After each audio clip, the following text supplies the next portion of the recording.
All right. Hi, Yara. Hi.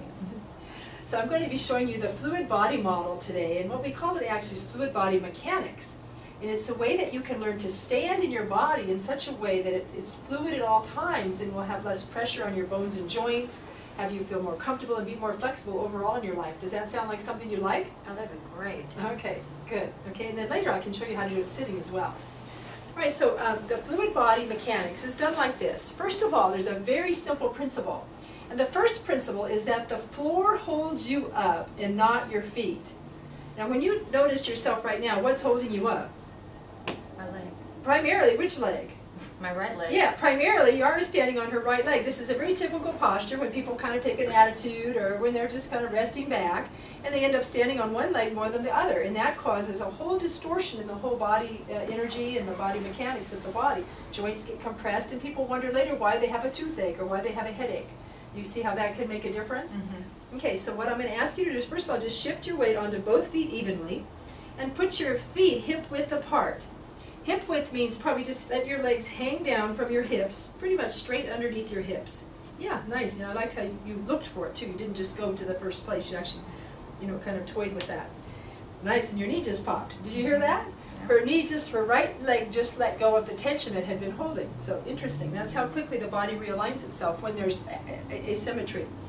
Okay, and if you could just notice one more thing, that your toes are still going out a little bit to the sides. Yes, bring them forward. Excellent. So now experiment with letting the floor do the work instead of your feet. Our feet have little microtubules of blood and lymph and meridians and nerves, and they need to flow. They really are literally liquid mediums that need to flow. So let your feet flow rather than be solid, and let the floor be solid and hold you up. What do you notice about yourself? I feel lighter. And I notice that you're moving more. Typically when people first make that shift, they start moving their body more, and they start more like hovering over their feet rather than standing on their feet. Okay? So as she does this, then we want also to have you open your toes. And notice as she opens her toes, she opened her fingers. The brain operates the hands and the feet the same until it differentiates this. So the more practice that you have coming into your feet, feeling your feet, and letting the floor do the work and your feet relax, your brain will start to differentiate each hand and each foot as 4 separate paws rather than all one thing. Does that make sense? Okay, good. And it'll just come with a little practice. So your toes are open. What's holding you up? The floor's holding her up, and her feet are hip width apart, right underneath her hips. And now you let your knees hang. Just let your knees hang like your scarf is hanging on your hips here. Just let your knees hang, or how my hair is hanging. We say knees hang like hair. So if your knees are hanging, what happens to the rest of your body? More movement. Yeah, it looks like more movement. So this is a wonderful way, just a wonderful way to release stress in the body, because people are typically holding stress all the time. I talk to young girls working in department stores and their legs are killing them. And this is a way from moment to moment throughout your day to have absolute ease and relaxation in your legs. Okay, so let's just review. What holds you up? The floor holds you up. Okay, and the legs are hip width apart, and the knees hang like hair. Let's take a look at the ankles. People treat their ankles like they're a solid thing, often even collapsing onto their ankle and pronating and causing a flattened arch. There is no such thing as a flat feet, by the way, or a flattened arch. It's just the way we've been standing, and you can correct it in a few weeks' time with a little bit of attention without any kind of surgery. So the feet are straightforward. The ankle area, we call it an area because it literally is a junction of 2 leg bones and several foot bones that come together in a junction rather than a solid thing. So if you treat your ankle like it's more of an area that's floating rather than something that's bearing the weight of your body, because we now know the floor holds the weight, not the ankles, it'll change your life. Your ankles will get free of pain, you're less likely to twist them, and your whole body will feel more energized. Okay?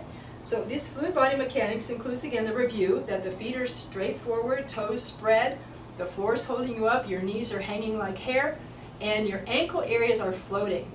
The next thing, and the most important thing of all, I've saved for last, is the hip socket. Your hip socket is literally made up of a leg bone. It's about the size of my arm here that I'm demonstrating with my left arm. And then goes into the hip as a ball and socket. So if we're looking at Yara here, it's her ball and socket of her left leg looks like this, and if it's fluid, it should be able to move quite well in there and not be with her weight sitting on it. So let's demonstrate how your right was doing. Let's demonstrate on your right. Put all your weight onto that left hip. And you'll see kids standing around like this for hours at school, different ways, you know, the old tube that people have. Yep. And then, so yes, we want to free that hip socket so that it's free in there. When that's free, that allows her whole upper body to float more. You understand? If this is a ball and the upper body is floating over it, then everything becomes more fluid. The upper body can float and the lower body can hang. So we call this fluid body mechanics, and as a standing posture, it's a fabulous way to change your life. Practice it when you're at the post office, if you're in the grocery line, at Safeway. Practice standing in the fluid body model. So just for review, and very simple review is that the floor holds you up and not you. The floor is solid and you're not. You're a living liquid process. All the little microtubules of blood and lymph have to move. Good. Your feet are straight forward, about hip width apart. Your toes are spread as far as you can get them, and practice with that little toe. We could have you practice that little toe coming out. Yep. Make it, just kind of lay it over there and stretch it out. So that'll be your homework for this next few weeks, is to practice with that little toe, because you see yours had a hard time with that little toe. Mine used to be way more closed down than that. Yours is kind of dead meat, mine was too. So if I can do it, you can do it. You can really, I've opened my toe and you look at it now, it's really nice and open. But I had to work at it, okay? So then the ankle is an area, you let your ankles float. You let your knees hang like hair. And those hip sockets are literally ball and socket joints that just float there, allowing your whole body to float over the top of your hips. So you should literally be more even then, to the left and right now and then, forward and back. It's okay to go forward and stick your neck out. It's okay to step back and pull back if you need to. But you're just, you know, checking out all directions and having an even go of it in all directions. Good. Forward and back. A little bit forward, a little bit back. Yeah, you don't have to stay out there. So if you find yourself, you know, wanting to step forward, do something new, just let your head fall with it. Yes, good. And stepping back, yes. Step back with a foot and catch your foot. Yeah, so you're always just kind of hovering around this hip socket middle, medium. Okay? So that's what we call fluid body standing. That's great. Okay, thank you.